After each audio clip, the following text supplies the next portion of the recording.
a lot. Righto, so here we have a little freeze frame, and I just want to first point out his flexibility in his right hand.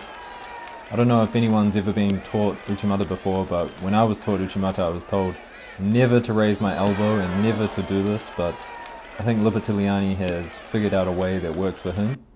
Another freeze frame coming up, and I just want to point out how his Uchimata works. So what he's doing is he's creating 3 points of leverage with his right hand, left hand, and hip. And he ends up actually putting a lot of his body weight on his left hand as he rotates.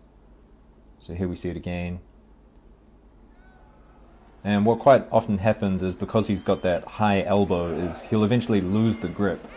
But by the time he's turned in, he's already got his body weight over his left hand, and he can easily turn this into a makikomi.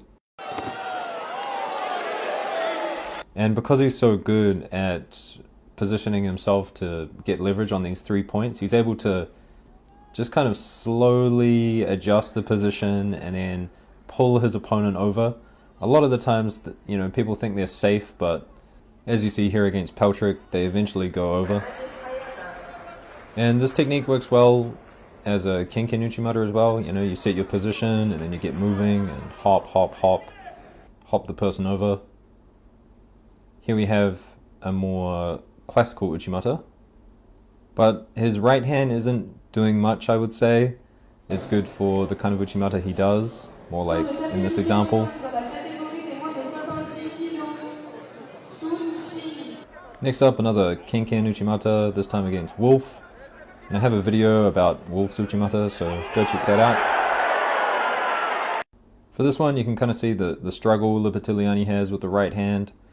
He doesn't get the lift that Japanese players seem to get with their right hand for their Uchimata, but as he changes the grip, he's able to get his body weight on the left hand and roll over.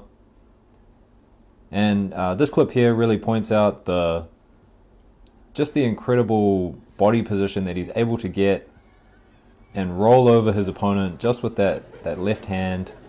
Here's another great example against a world champion at the time. And so because of the way he uses his right hand for his Uchimata, it's quite easy for him to transition into a makikomi. And this will transition again into his newaza, which I will show you guys in a minute. Here we have another makikomi. Now the danger with doing this sort of move is getting picked up and thrown by an uranage, but I think being Georgian, he's experienced uranages enough in his life and he's comfortable dealing with them. Another throw almost identical to the last one. And goes in for the Uchimata first, but the right hand comes off, so he turns it into a makikomi. And now I want to talk about his newaza, the Lupitiliani pin. It's actually a ura gatame. But here we see the Uzbekistani going to the ground, which I definitely do not recommend against Lupitiliani.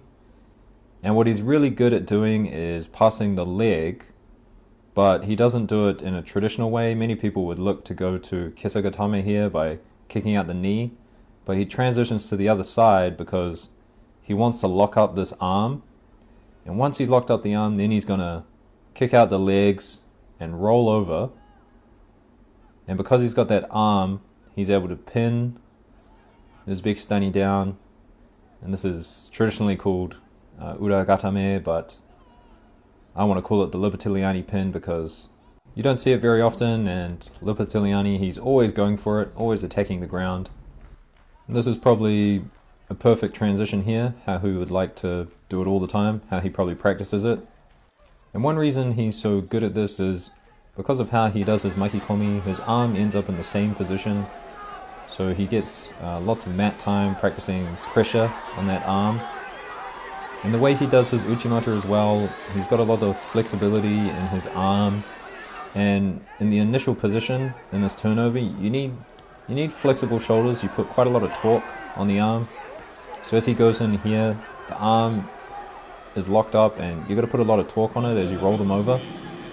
But he's used to this from doing his Uchimata.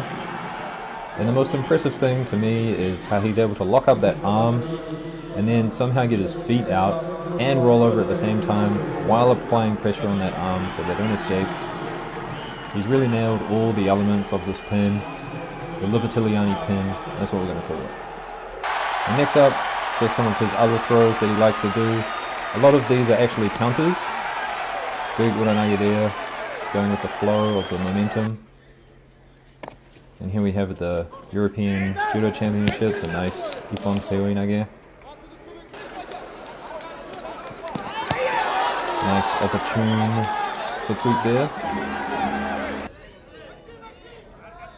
And at the World Championships in Tokyo 2019, stabs in for his Uchimata, but the French person gets the inside position with the legs, goes in for his Uchimata of his own and gets countered. And Lupitiliani has quite a lot of these, a lot of counters from Uchimata. Stabs in with a foot sweep, another foot sweep, another one, another foot sweep, and then just decides to go for a Sumigaishi. And he practices with his newaza, turning people over with his feet, so good control there. And another turnover, this time on Peltric Peter. And Peltric's worried about his hair. Always the pretty boy. And next up against the Egyptian, another counter. So as we go through these last couple of throws, most of them are counters. I just want to say Lupitiliani, he's got a core game plan. He's going to throw you with Uchimata, throw you with his Makikomi, he's going to attack the ground with his pin, and if not, he's going to counter you, just like as we're seeing here.